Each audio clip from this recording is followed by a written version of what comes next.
From Harold Washington to Harold's Chicken and everything in between and beyond, SoCHiology is the exploration of Chicago culture, history, legends, stories, and fiction through a myriad of discussions with Chicagoans themselves.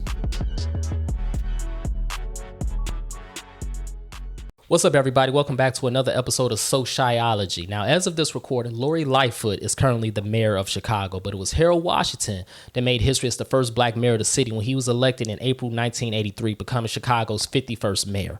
Harold Washington was born at Cook County Hospital and raised in the Bronzeville neighborhood. He attended DuSable High School and went on to Roosevelt University, where he served as a student council president. He also went on to the Northwestern School of Law. It doesn't get much more Chicago than that. Harold Washington also served in the Illinois House of Representatives as well as the Illinois State Senate. He also represented Illinois in U.S. Congress, representing the Illinois 1st District. So it's clear before he was even elected mayor, he already had a history of leadership and stewardship. On this episode, I talk with Jeff Spitz. Jeff Spitz is a professor at Columbia College Chicago, where he serves in the Cinema and TV Arts Department. He's also an Emmy Award-winning documentary filmmaker. Jeff is going to tell us about his time in his early 20s when he came to Chicago with a lot of ambition and how he had the great privilege of interviewing Mayor Harold Washington for his documentary, The Roosevelt Experiment. So without further ado, let's get right into it with Jeff Spitz. I just want to explain, I'm in a Capital One cubicle in LA. I'm from LA originally, and I'm wearing a shirt that's kind of a tribute to my dad. Okay. It's not an advertisement for a real team, but my last name is Spitz. My dad is a former football coach, and he was the one who took me to see the 1966 Rose Bowl, where these guys, the UCLA Bruins, played, and they were an underdog, and they beat Michigan State. So it was an unexpected thing and a very exciting triumph for UCLA. My dad went to UCLA. I wound up graduating from UCLA. And I have fond memories of this little kid being, only 6 years old. And my dad put me up on his shoulders and climbing down like 50 rows over the backs of the benches in order to get down on the field to celebrate the victory. Wow, that's amazing. Yeah, that's a beautiful experience. I'm happy that you was able to experience that as a kid. Those was the good old days when the Rose Bowl was always the Pac-10 versus the Big Ten. You got it. And now it's all one conference. I got to play in it. It was the Pac-8. We didn't have 10. Okay, Pac-8. Okay, yeah, that was before my time. Yeah. Right. Yeah, Pac-8. Yeah, and now UCLA, as you know, USC is part of the Big Ten. All because trying to get the media rights and all of that, trying to get people that pie. So yeah, you say you're from California. You say you lived in LA, correct? Yeah. And I live in Chicago now. That's what I thought. Right. And so it was like 1983, was it, when you said that's when you first had caught wind of Harold Washington? Yeah. When he was not somebody really on my radar at all. I was in LA, but I applied to go to graduate school to the University of Chicago. Okay. And I was surprised when I got the acceptance. But during that period, while I was interested in going to graduate school, I heard a radio anecdote. I was driving scripts around LA. I was working for producers, and one of my jobs was to be in the car to drive a script and deliver it. Back then, you did that by hand. If people were in a hurry, they sent a driver with a script. So I was listening to a radio anecdote from Paul Harvey, and Paul Harvey had a noon broadcast. He's a very famous broadcaster. Also based in Chicago. And he said that today's noon story is about 4 African-American college students in the 1940s who made a pact to support each other through thick or thin for their whole lives. And one of them said, I'm going to go into real estate. And another said, I'm going into entertainment. And a third one said, I'm going into politics. And the fourth one said, someday I'm going to be the mayor of this city. And Paul Harvey, he liked to use the dramatic pause. So I'm waiting to see what's next. And he says, today, the first one is Dempsey Travis, Chicago's most successful African-American real estate man. The second one is Oscar Brown Jr., who has entertained people all over the world and performed on Broadway in his own shows. The third one is a 5-time congressman from the same district where they made that vow 40 years ago. And the fourth one is Harold Washington, the first African-American mayor of the city of Chicago. I got chills. I was just really moved by this. Yeah. So I went to the UCLA Research Library to look up Harold Washington. I wanted to know more about him. And I found out before Google. Yeah, I literally got in the car. I went to UCLA Research Library, and he was in the listing of a book called Who's Who in Black America. And it's a true story. I looked him up, and before, I just happened to think that would be the way to go. So I went through the listings, and after Harold Washington was Kenneth Washington. I actually looked at Kenneth Washington's background and saw, by coincidence, this man went to the same college as Harold Washington, Roosevelt College in Chicago. And I thought, wow, I wonder if it's the Kenneth Washington that I met when I was 12. It was a man running for city council in LA. His name was Kenneth Washington. I remembered my mom telling me to be home on a certain evening because she was hosting a fundraiser for this gentleman named Kenneth Washington. So I looked at his background, I called him on the phone, and I introduced myself and said, I know this is strange, but I want to talk to you about your college days. Did you go to college with Harold Washington, the new mayor of Chicago? And this guy, Kenneth Washington, said, I do remember your mom. He said, wow. And yes, and nobody has ever asked me about my college days, but it was a miraculous experience. Wow. Small world is right. And he said it was miraculous because the college was mixed. He was going to college in 1945 in Chicago with Jews, Blacks, former servicemen and women who were in a hurry to make up for lost time because they'd been in the World War II. And they were not, typical college kids. Yeah. They were serious. And he said it was a fantastic environment, and people were trying to integrate the barbershop next door. They would go into restaurants and sit down and wait to be served, even though they knew the restaurants on Michigan Avenue would not serve Blacks. White and Black students would try these things, and this was 10 years before the civil rights movement really got underway with Martin Luther King. When he told me this, I said, oh my God, this is really amazing. And I just got deeper and deeper into it from a distance, having never been to Chicago. Yeah. And wanting to learn more. So that compounded like your desire to come here. Well, you was coming here anyway, because like you said, you applied to graduate school here. So you was gonna end up in Chicago one way or another, but it kind of just made your desire to hurry up and get on a plane to get to the Windy City ASAP. So you come to Chicago, and at what point, now I know you said in a previous interview, you said that The Wizard of Oz is what basically started your love for filmmaking. At what point when you got to Chicago did you say, you know what, I gotta get Harold Washington in front of my camera?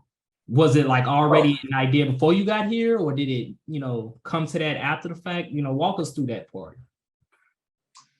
Well, as soon as I heard that radio anecdote, I thought, how cool would it be to meet these four people, have them tell their story? And I started thinking about this as a documentary immediately.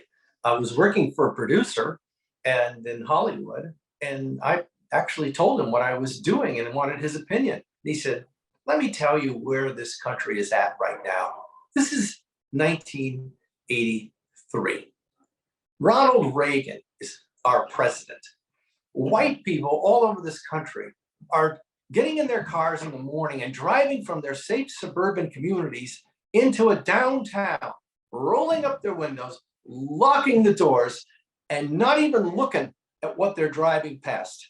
They don't want to look, and they're not going to want to look at a film about these people. I'm sorry to tell you, but that's the country we're living in. The people you're interested in putting on a screen, the audiences for movies are not interested in seeing them. I was shocked. But I was interested right from the jump in the idea of interviewing these people. So my first day in Chicago, I had already arranged to meet Oscar Brown Jr. And he was a phenomenal personality, very dynamic, engaging person. He was a poet and a musician and a performer, and he put together Broadway shows. And he said, "I'll pick you up. Where are you staying?" I told him I'm at the International House at the University of Chicago. He said, "I'll be there." He came and picked me up, literally gave me a tour, and took me to Chicago State to see him perform his one-man play. I think it might have been called The Great Nitty Gritty. I can't remember the name exactly, but I was really the only one in the audience. Imagine when somebody with that kind of stature in Chicago offers to take you for a tour and takes you to see him perform a 90-minute show. Yeah. So I felt like I was under a lucky star, and I could imagine getting interviews with these people, but I didn't have access to all of them. Oscar picked me up from my place and could not have been more kind and generous. Yeah. He introduced me to his daughter, Maggie Brown, and his son, Bobo, who is deceased now. But God, I've never felt so welcome to any place. I certainly didn't expect all this.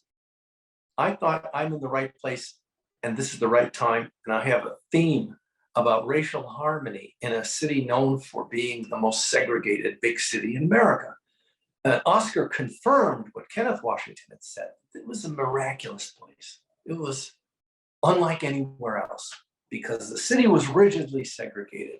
We know what that looks like. It still is. Yeah. But this one building on Michigan Avenue, when you walked in the doors, it was like another world.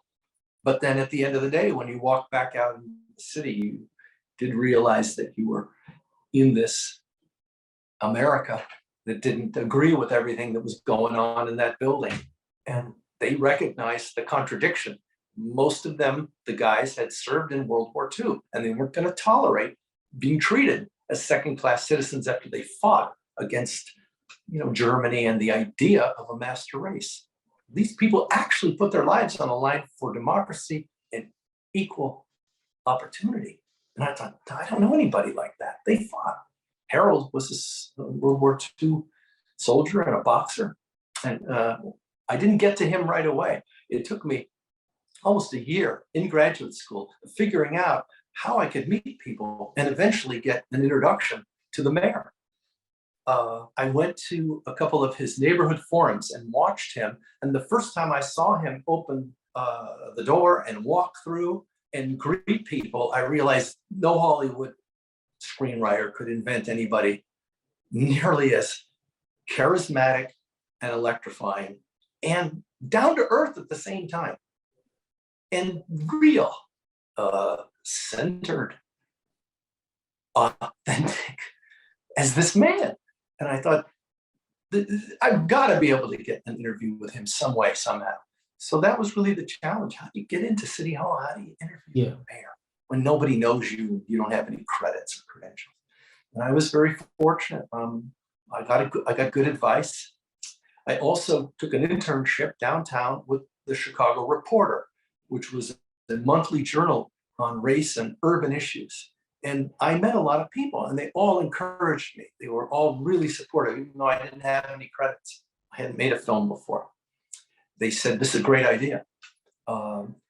They were friendly. One of those people was Laura Washington. She was my boss, not related to Harold. But as it turns out, I wrote a letter asking for an interview, and I sent it cold. But I put that letter on the letterhead of the Center for Urban Studies at the University of Chicago. I had a professor there who ran the Center for Urban Studies, and he said, I'll back you up on this. It's a good idea that you have. And sure enough, I got a call back from somebody at City Hall saying the mayor will see you. I believe it. This is like a miracle in itself to me. Yeah. And I did come in to meet the mayor, and I brought with me something that I found. And I had been doing my digging at Roosevelt University, looking through old photos, and they had a storage room with boxes of old photos.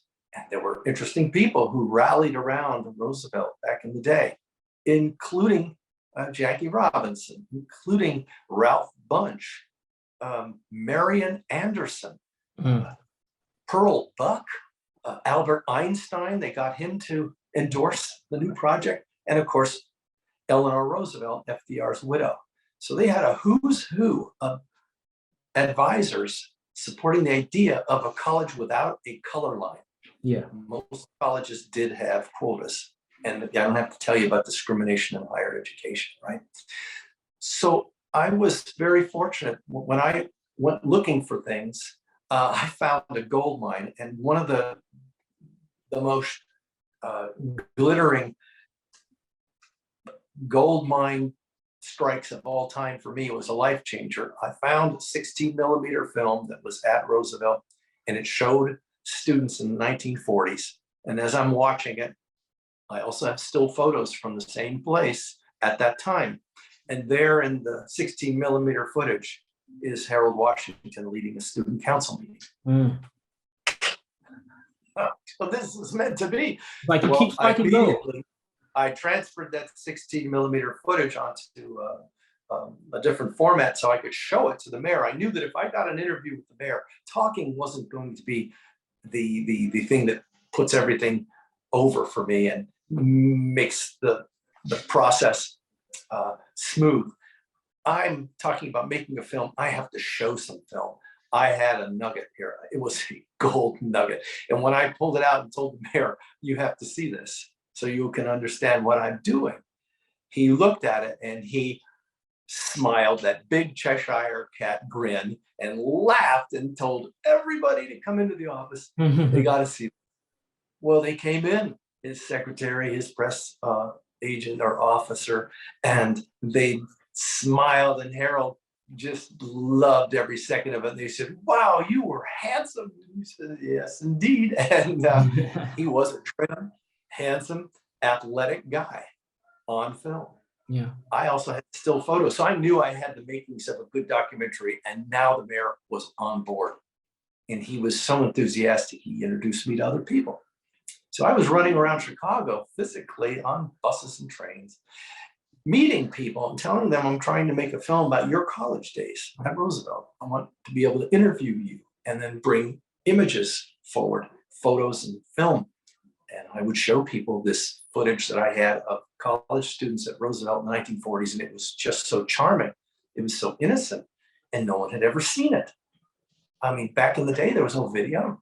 It was film. You would need to set up a projector, thread it with the film in a dark room with a screen in order for people to see what was on that can of film.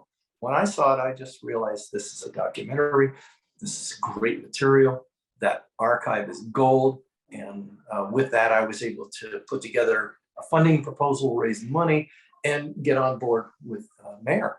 He was totally supportive. And when we finished, his office agreed to host the premiere on the 5th floor of City Hall. I invited my parents, of course, and people who were supporting the film project, people who were in the film, and the broadcaster, WLS TV, because that ABC station agreed to premiere the film. And so it was a magical experience, and I'll never forget it. I knew even then, I don't know, I was around 26 years old, that this is really unusual. This is a life changer. Yeah. And that I'll look back on this someday, many years later, and really appreciate how special it was. And I am at that point now where I'm the age Harold was when he met the 25-year-old kid from LA. Wow. Wow.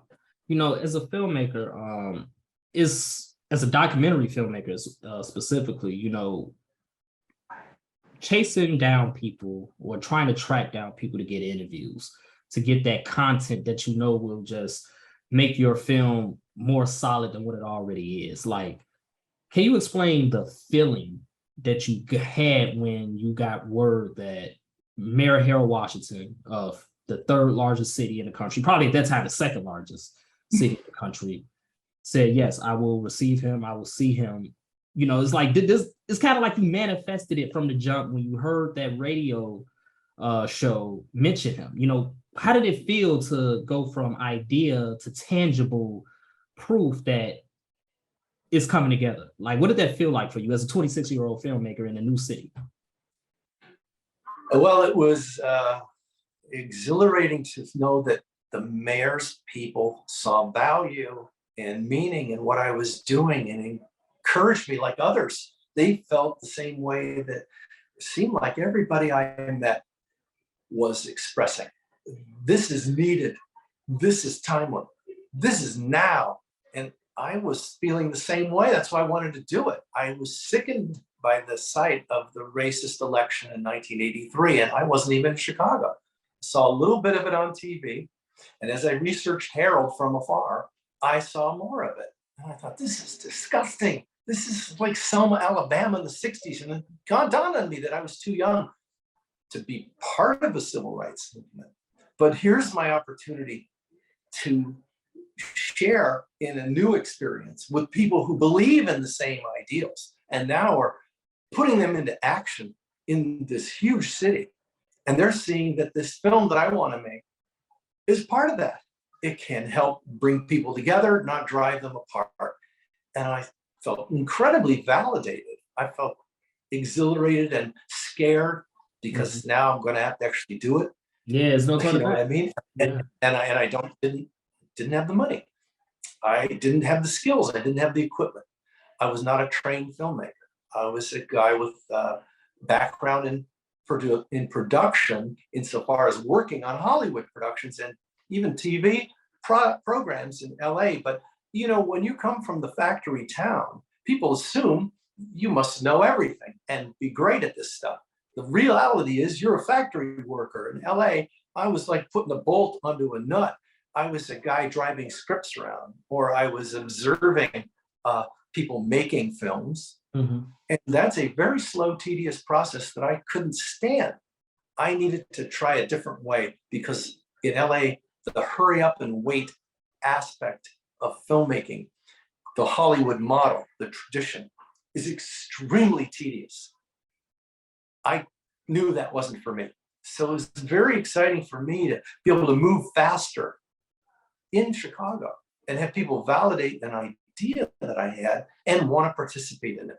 But it still meant I had to figure out how to write a proposal, how to raise money, how to hire a professional cinematographer, and work with other producers, writers, creative people, and then go into post-production and work with an editor.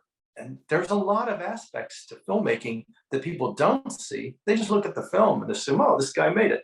No, lots of people had a hand in this. I had a lot of help. And I feel like I was under a lucky star from the jump. Harold was probably the brightest of all the stars in Chicago and the one who made this real for me. So when he validated the idea and then I met him, I was over the moon. I didn't want to leave the office. I felt like I should just be working here. I should get the camera and I should stay here and film. You know, I was able to schedule the interviews, and every time he would give me 30 minutes in his schedule, we would wind up with an hour or more. He loved the break from the hardball battle test that was going on every day in the real politics of the city of Chicago. He got to take a break from that, be with somebody who was not scrutinizing him, who was not a media journalist trying to trap him or maybe, let's say, challenge him. I just wanted to elicit his experience of college and the days when he was crossing the color line and what it felt like to be someone from the south side of Chicago in college downtown, crossing the color line, meeting all kinds of people and becoming the student council president.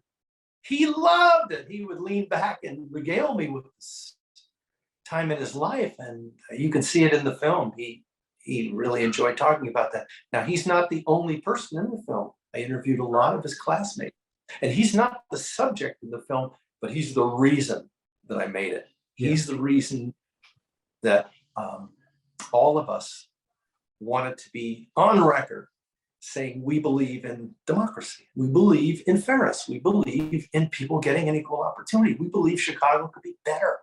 And I was new to the city, but I was very much caught up in that Washington campaign spirit and in the idea of everybody having a chance now to participate.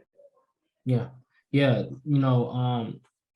Through my readings, that 83 election was very ugly. Very ugly. A lot of racism that was spewed. It's like the old machine did everything it could to prevent Harold from getting elected. But destiny is destiny. And he was elected despite all of it. And he became the first Black African-American mayor in the city of Chicago. And you said that he was the president of the student council at Roosevelt University some decades earlier. He also served in Congress. He served in Congress and things like that. And, you mentioned fairness. Harold Washington has always been about fair, not just sound bites, but he's literally always been about fairness for all. And it seems like when you have someone like that truly believes that in their spirit wholeheartedly, it seems like that energy is contagious amongst their cabinet or, their team. And it seems like that's really the reason why it was so easy for you to make this film, because you was dealing with a genuine spirit. And that spirit was contagious amongst his staff, and his staff welcomed you. And, you mentioned he'll give you 30 minutes, but it will always end up being an hour because it was like a break for him. It was leisure, it was leisure. It was enjoyable, so it's like, not only were you creating a film and, knocking something off of your objective list, but you was providing a moment of, solace for, a political titan in one of the biggest political cities in the entire country. It's kind of like it all gives back, like that energy, it just gives and it takes, and it just all comes together and marry just one beautiful thing. So, he gave you the names to certain classmates to interview and, how to find them and all of that. What was that process like? So how long did it take you to make this film? You said it took you about a year to get in front of Harold Washington, right? So now you're in front of Harold Washington, you have these other names. How long did that entire process take before you got to the finish line? I was like 3 years. 3 years. I got the idea in 83, Okay. and I was able to start doing some filming in 84, and we had a premiere in 85. 85. And that was on the 5th floor of City Hall. Yeah. Correct. Okay. Yeah. It went by fast, but it was hard earned, and it was a real grind. The idea that there's overnight success in anything is always a myth. And I was all over the city trying to meet people, and people were so good to me. So for a guy from LA coming to Chicago to make a film and do it with real people was a very strange, kind of encounter for people. They'd say, "Really? And you're living there?" Usually it's the other way around. Like people go to LA to make films, Yeah. So I think a big part of this was it was rare, very unusual for people to encounter somebody doing this.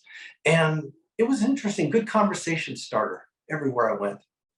So it was a nurturing thing for me. It was also my way of getting to know a new city, and what a way, So it took a long time because documentaries really do require access and trust. And you usually can't get access without trust. Somehow you've got to earn trust to bring a camera in people's lives. If you just say, "Hey, I want to film you for an interview," people say, "What's it about? And who are you?" And if they don't check, they're fools. You really ought to check and look into that person who has a camera. Because a camera can be powerful. A documentary can be very powerful. And Harold's camp was very careful about giving people access because there were saboteurs and there were people from the opposing camp the city council was divided 29-21. They call it council wars. Harold was very concerned about people undermining him, and for good reason. They were, and they were good at it. Yeah. And they thwarted him in his first 4 years in office to a great extent. They blocked everything he wanted. And his appointments were held up. Appointments by the mayor were a rubber stamp, no-brainer for the longest time until he became mayor, right? So the process of making it and the time involved was a time in my life where I realized that I was meeting people I really was interested in, and I was starting new relationships. And I liked these people. I admired them, and I enjoyed their company, and I hope they enjoyed mine, and I wanted to see them again. And some of them became lifelong friends. I realized that I'm not just making a film. I'm not here to check the box, did the documentary, move on. I realized this is a way of life for me. This is a way I want to work for my future. And this is comfortable and seems to be who I am and what I'm about. I didn't know that beforehand. I hadn't done anything like this. So I was finding myself as I was finding my way in Chicago and finding relationships with people and building trust and gaining access. I was defining what I wanted to be when I grew up. I was doing it and feeling like I found it. This is me. That's beautiful. 3 years of, just you finding yourself and, just laying that foundation and groundwork for what will become your life's purpose, your life's journey. And what better way to do it in such a huge way by making a documentary on a very, very important university in Chicago, Roosevelt University, and, just kind of how Roosevelt University brought together all of these personalities and people that will go on to do great things in this world. It's no coincidence. It was destiny for it to happen this way, like you said earlier in the interview. So you finished the film, you finished the Roosevelt Experiment. Harold Washington is still mayor. And what was your steps after you finished the film? Did you take a step back and breathe? How did your relationship with the mayor continue after that, well into, his second election? How did that play out? Right after the film was finished, I started to think about how it's going to be broadcast. Back then, you didn't have a lot of choices. PBS, that's where documentaries lived. But WLS, the ABC TV station in town, knew my co-producer who had worked at WLS. She brought it to the program manager. He said, we want it. We want it for Black History Month, February. We think this is just great. When we had that date, that air date, that gave us a lot of leverage. So we contacted our friends at City Hall and said, this is going to premiere on WLS on such and such a date. They said, well, we would love to celebrate and have a special launch at City Hall. I said, well, then that's the premiere. It'll be a month before or 3 weeks before or something. They said, we'll look at the schedule. We started planning. So we were planning what we now would call distribution. I was thinking about where am I going to show it? Well, with a broadcaster like WLS, that answers the question for the first broadcast. With a launch or premiere at City Hall, that gives you exposure to a lot of people. Anyone interested in city politics would want a ticket to that, would want to come. And it's not a venue, a movie theater. It's a privileged space. So that gave us a lot of leverage, as I said. And I understood, even at that point, that leverage that a documentary can give can be used in the exhibition, in the distribution, and in the future of your career. That you're going to want to network with people. You're going to want people to learn about your film, and you're going to want them to use it. I understood all those things quickly because of an experience at City Hall with Harold Washington and WLS and the funders. Remember, I had to raise money for this. I didn't have any money to hire a cinematographer. So I raised $50,000, and it didn't come from one person, two people, three people. It came from like 12 different sources, different companies, including AT&T, the Playboy Foundation. I think First National Bank, what was it called? First Chicago, back in the day, it was called First Chicago Bank. Just different corporate entities agreed to support it because they wanted to be closer to the mayor and they wanted to promote harmony in the city. They saw this as a positive thing. Yeah. So all this is to answer your question about what you do next. I actually started to realize that what this process does is build relationships, and that these relationships are going to help in your distribution and in raising awareness about this new entity in the world called the Roosevelt Experiment. If it was done without any help and with no forethought, you would have a film at the end of the day with no one in it to watch it. So the strategy of making a film became making relationships, making connections, and making a distribution strategy that does make some sense. It turns out the WLS TV station said other owned and operated stations in the ABC family, New York, Detroit, Houston, these urban centers, would probably air this show. And I thought, wow, that's an idea that never occurred to me. I went to New York, and sure enough, the program manager from New York said, yes, we'll run it. Detroit, I didn't have to go to. I could call and say, Chicago and New York are running this. And they said, yeah, we'll do it too. Well, the owned and operated stations are in the biggest markets, and they all ran the same show. I thought, well, that's really great. What validation? It's not just of interest in Chicago. I understood the color line is a universal issue. It extends beyond the United States. Yeah. Unfortunately, racism is not limited to the US, right? So I just realized I had a universal story that was very specific in Chicago, but it was told in a way that people could relate to it. If they cared about education, they cared about the discrimination that some people faced, and if they cared about civil rights and equal opportunity anywhere, they would recognize the thrust of this story and young people who fought and sacrificed and lost loved ones and friends, all in the name of democracy. Naturally, they would find this of some interest. So that's the answer in a longer form of how you build a community around a film, and awareness spreads from word of mouth. Back then, there was no social media, no internet, right? The other thing I learned in Chicago was how the journalists jump at the chance to write a story about a film on a topic that's close to their beat or in their beat. Not film reviewers. Like, I didn't think about who's going to review this and say what kind of film it is. I thought maybe somebody will find this so interesting they'll write a feature story about it. And people were interested in it.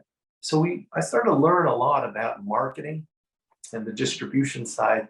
I didn't make any money doing this, by the way. ABC owned and operated station sounds like a big deal, right? They must have paid a lot of money. No, they actually just agreed to air it. Right. Which at that time was still good, it's like, because now you're having to put all these eyes, there's no YouTube, but yeah. So anyway, I learned a lot by doing, and I was naive, and like many people who have a good experience in film, it's because they took a risk and didn't know what they weren't supposed to do. They didn't know the rules, and being an outsider in the world of film is usually a really strong advantage, because everyone on the inside is trying to do what everyone else is doing, and therefore they don't have a breakthrough. This happens throughout the history of film. The outsider who's naive, doesn't really know what the rules are, breaks new ground. It's probably true in lots of fields.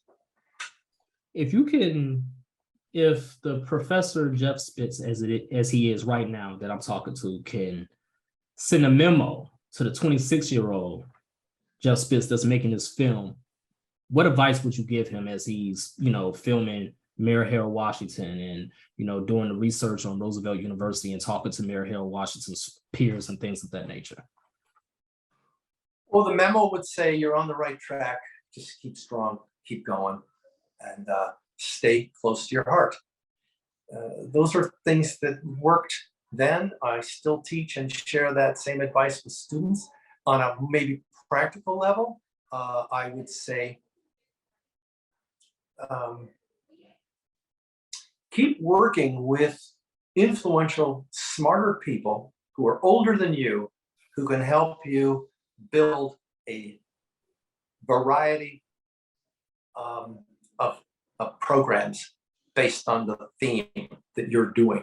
Because when you finish a one-off, a one-time only singular documentary, that's your baby. And now you have to take that baby into the world. Yeah.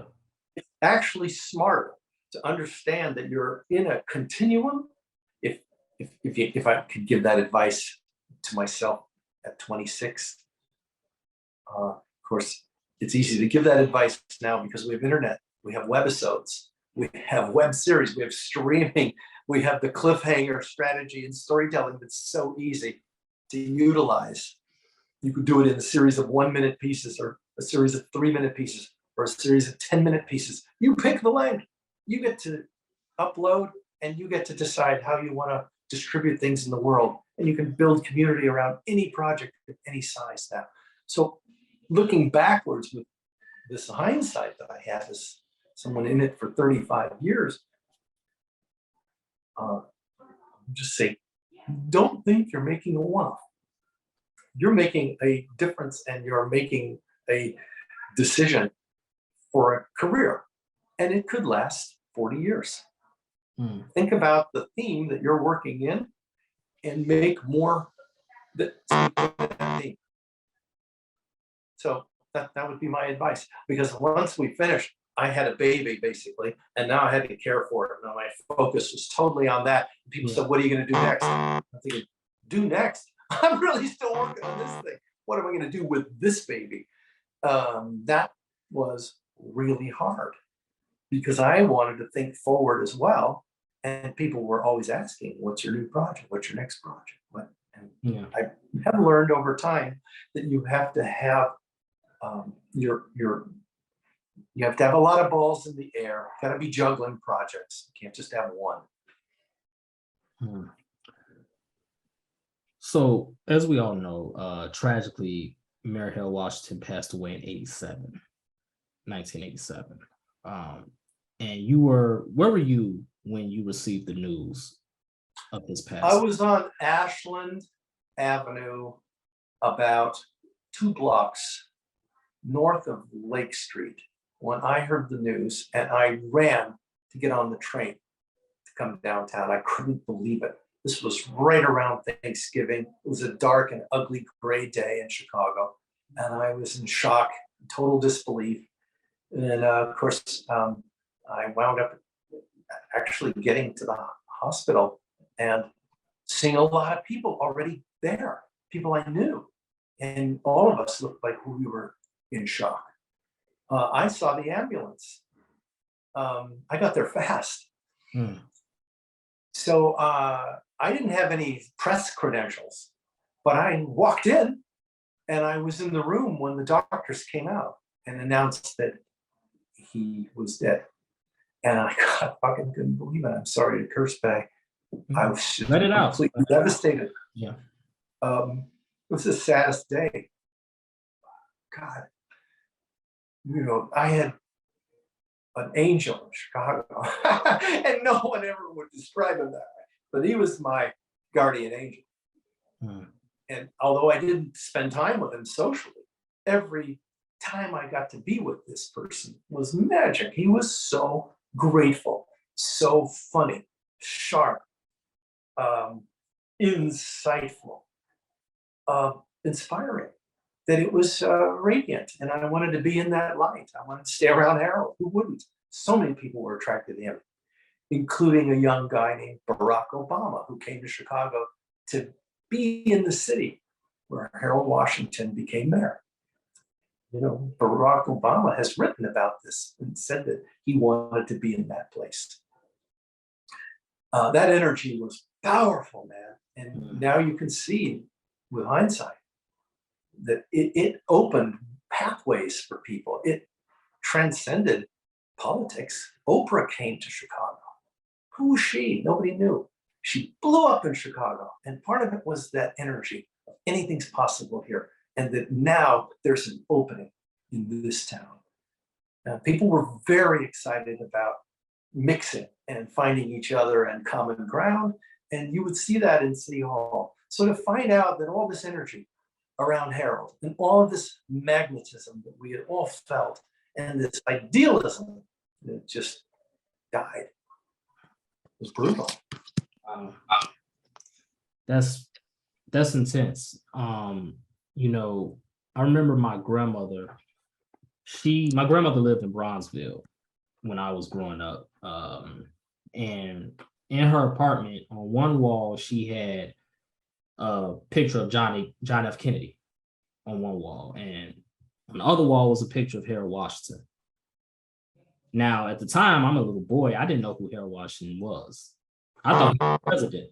I thought he was one of the presidents of the United States. I'm like, oh, I didn't know America had Black presidents, you know? And she said, no, that's Harold Washington. He was the mayor of Chicago, but he died. And, you know, when she said, but he died, like, I swear, I'm a kid, you know, I'm like 6, 7. I don't remember how old I am. But when she said, but he died, like, I felt the sadness in her voice, like literally as if a relative had died. That's how it felt. And, you know, this is the mid-90s at this point. So it's still kind of fresh, you know, it was only about 6, 7 years removed from his passing. And I'm like, oh, you know, but I'm still a kid, so I didn't really comprehend. But that was the first time I was told who Harold Washington was, because she had this picture of him in her apartment. And that picture remained there for a majority of her life. So just to hear you describe it, and, you know, I've heard other residents from that era describe it. I was born in 1988, so I wasn't even around when Harold Washington was alive. You know, I came after the fact. So I can't, you know, speak from a first person account, but, you know, it's the same aura every single time, you know, and it was like, you know, for a solid 4 years, there was hope in a city that's, you know, heavily racially segregated.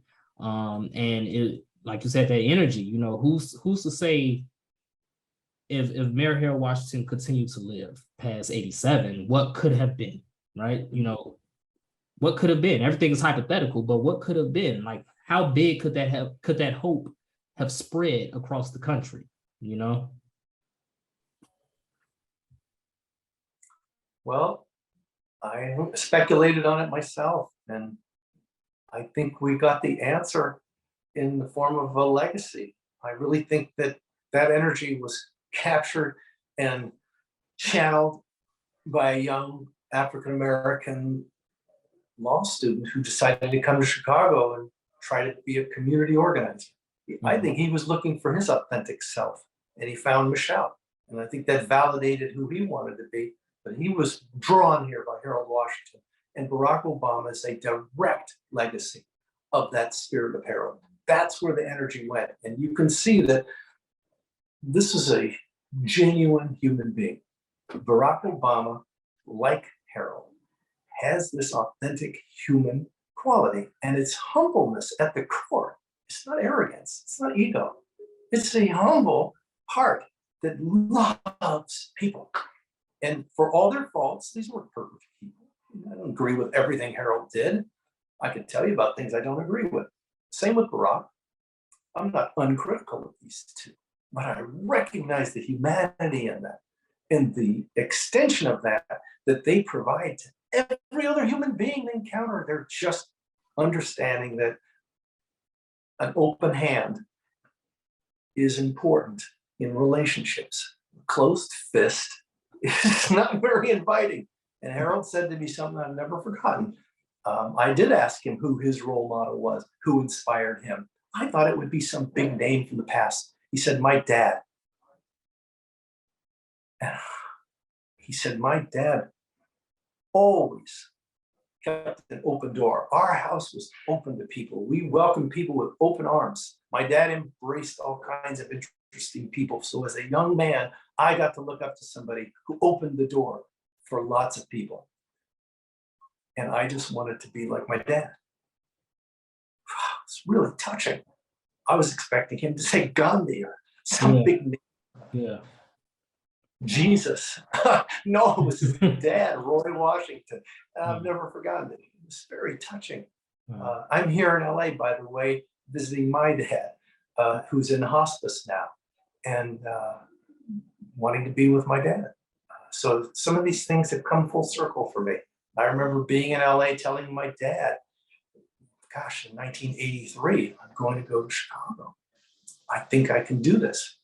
And my dad came to the premiere at City Hall. He said, it's great to meet you, Mr. Mayor. And my mom came too.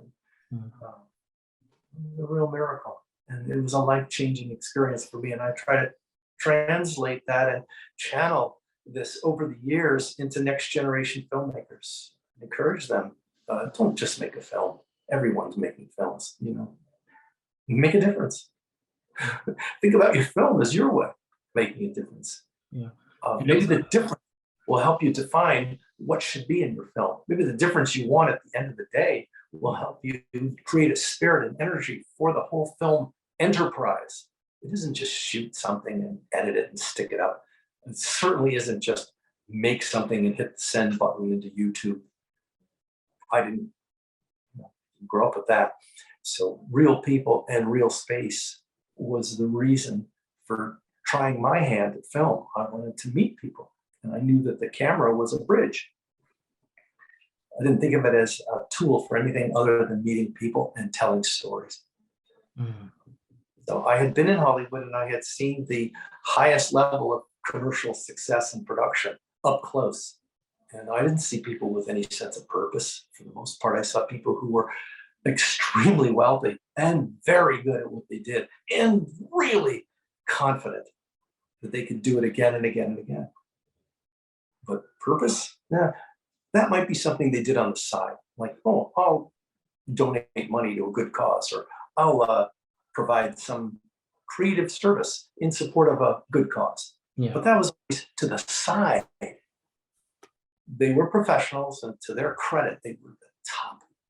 And it was impressive to see their creative talents. But I didn't feel like they were people who were particularly fulfilled and satisfied. Didn't feel like their lives were enviable the way that I was picturing myself. I wanted adventure and I wanted to be in the real world. And at that time, the 80s, your work in Hollywood meant behind the walls of a studio. You know, those are guarded with gates and guards for a reason. They don't want people in. Yeah. So, I was turned off by that, and I wanted to be in the real world using a camera, using film in a different way. And I found that opportunity, and I found people who were like-minded in Chicago. You know, I'm glad that you touched on that, because that was going to be my next question for you, but you pretty much just answered it all right there. You know, I was going to ask you, like, do you think that's the nucleus of your teaching as a professor in film and television? Like, you know, is that like the main thing you want to hammer home with all of your students, or any student of film that you encounter, whether it's in the classroom or not, you know, is purpose, you know? In a nutshell, yeah, it is have a sense of purpose that's beyond yourself.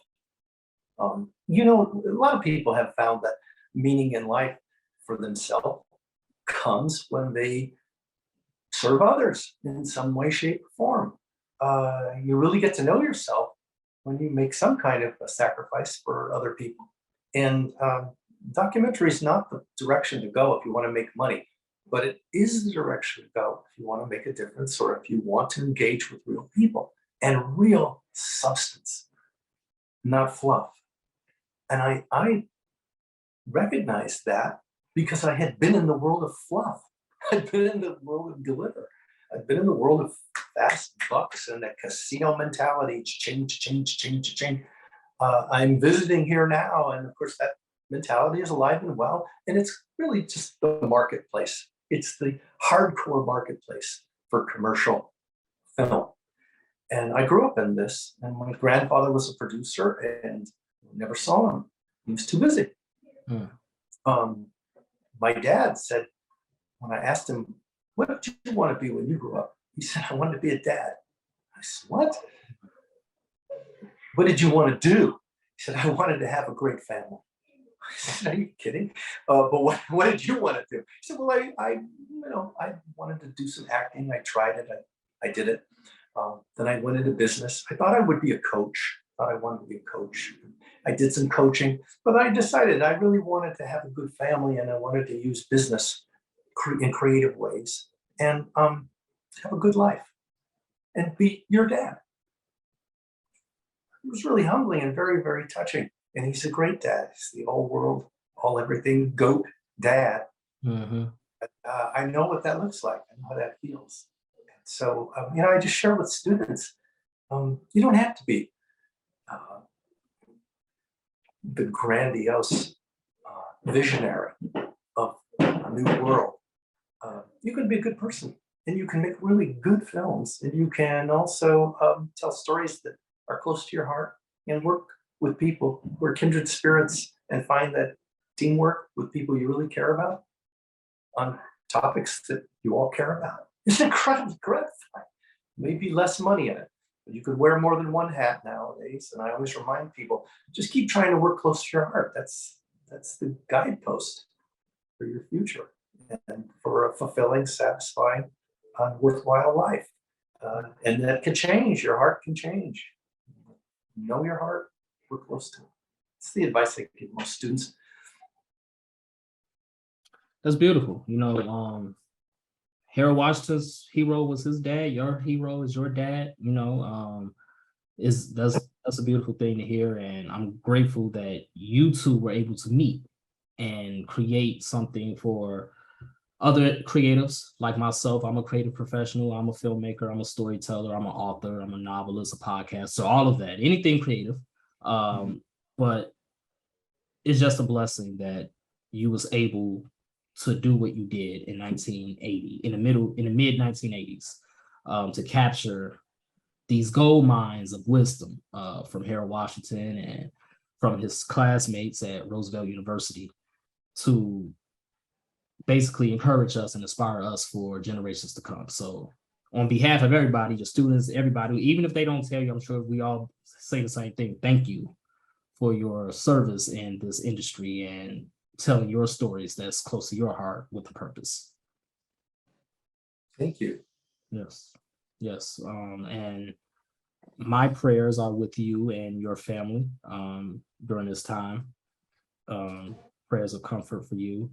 And it was just definitely a blessing to have you on the show, Jeff. I don't underestimate it at all. I definitely appreciate you taking the time out to speak with me about these things. I could feel the enthusiasm when you was talking to Reverend Moss about it. So I was just like, I gotta interview him. And you actually just motivated me. I shot my first short film in 2012. It was a fictional film, but I too settled into the documentary world. I, like a lot of people, allow money to cloud my mind and think that I can't do certain things, things like that. I actually applied to Columbia College's Masters of Film program in 2011. I didn't get in, but I applied. And when I didn't get in, I'm like, oh, what am I going to do now? And slowly but surely, I settled into my own lane, and I realized that my lane is telling stories regardless of the medium.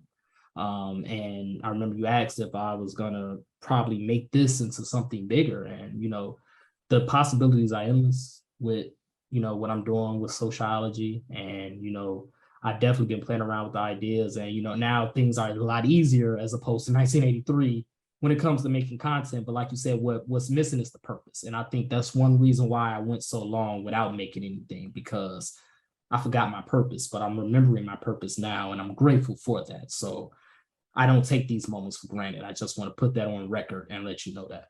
Thank you. It's really special. Thank you for sharing that. And I'm going to wish you the best, and know that you could always contact me if you ever want to talk about anything. And I'm very grateful to be part of this podcast, to the extent that you are able to use it in different ways. I think that's fantastic, and I'm enjoying the interview. So thank you for taking the time and really leading into this.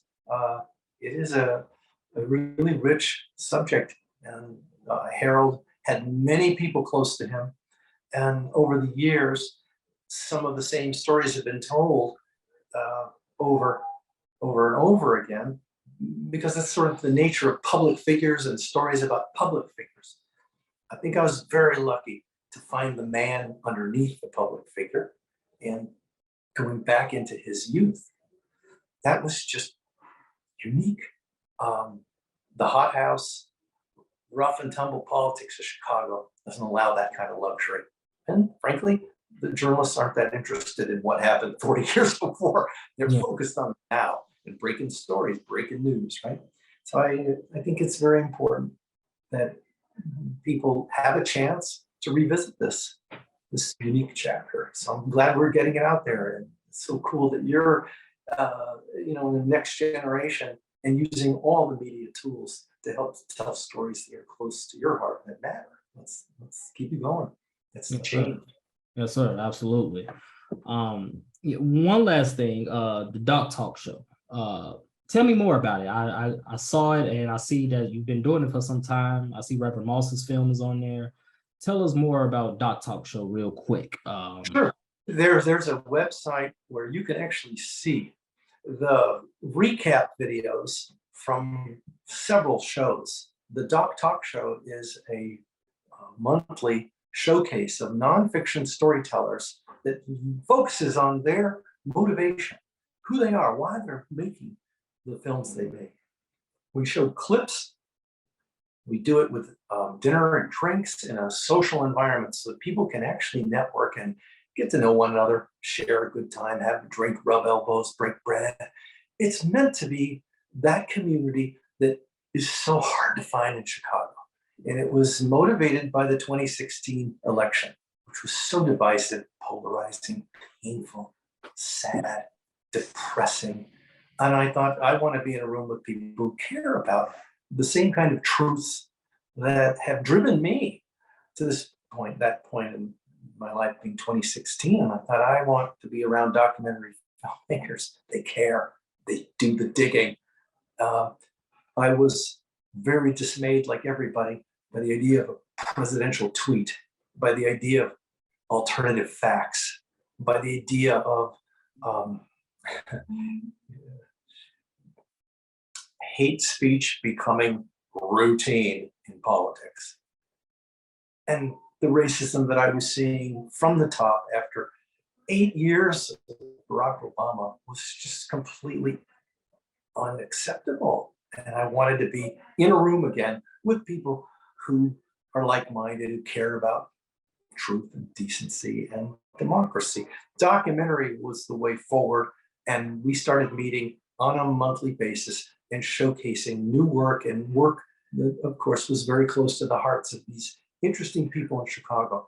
They wanted to show a clip, a trailer, a passage from a film, and engage an audience in a conversation. And to do it in a social environment with low stakes, not a film festival, not a special event, but a monthly gathering. And so that's the Doc Talk Show. We've done more than 40 of these. If you go to www.thedoctalkshow.com, you can see many of these conversations. One of the most influential people in nonfiction film in the whole world today is from Chicago, and it's Gordon Quinn. He started Cartemquin Films with a couple of other college students back in the 60s. And he was a mentor to me and has been a friend and an advisor on the Doc Talk Show. We've had programs that organized around a theme. One of the themes in the beginning was acts of resistance. People came, we showed films that were acts of resistance. We showed the clips, not the whole film. People talked about resistance to this new regime in 2016. And then they enjoyed the social experience so much, and I did too. We did another one the next month, and then we just kept going. We managed to keep going through COVID on Zoom like you're doing. And now we're back in a real space. If any of this interests anybody, September 28th, our show is called Mother Country Radicals.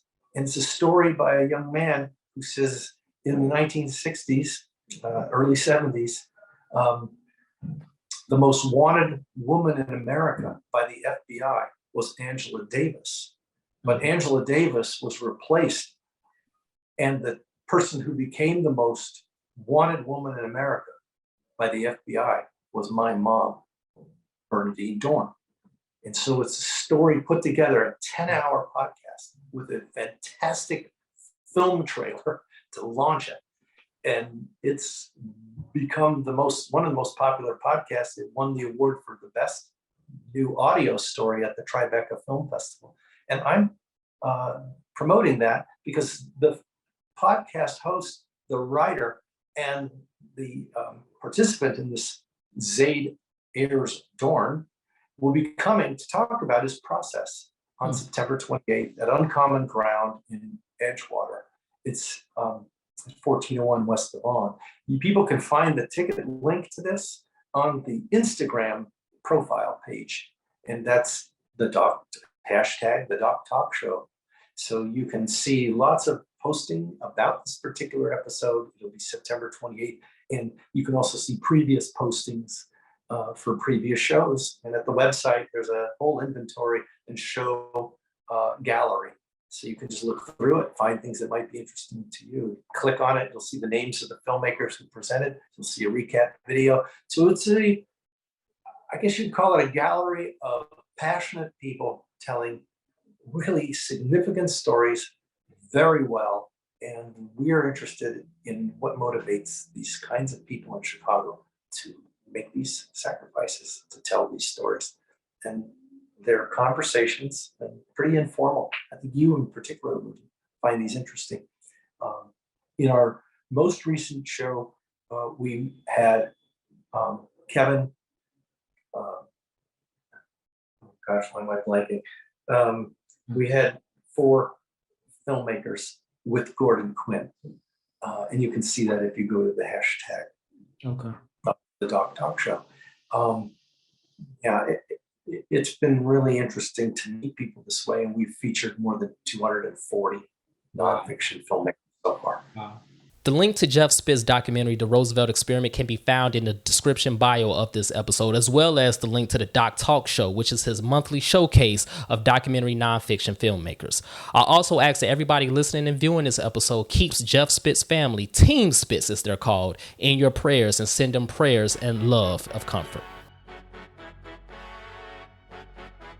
If you enjoyed this podcast, whatever platform you're listening to it on right now, whether it be Apple Podcasts, Spotify, YouTube, etc., leave a 5-star review and a comment. Let us know what you think. And don't forget to subscribe to our sister podcast, Mogul Motivation, from True Stories Media.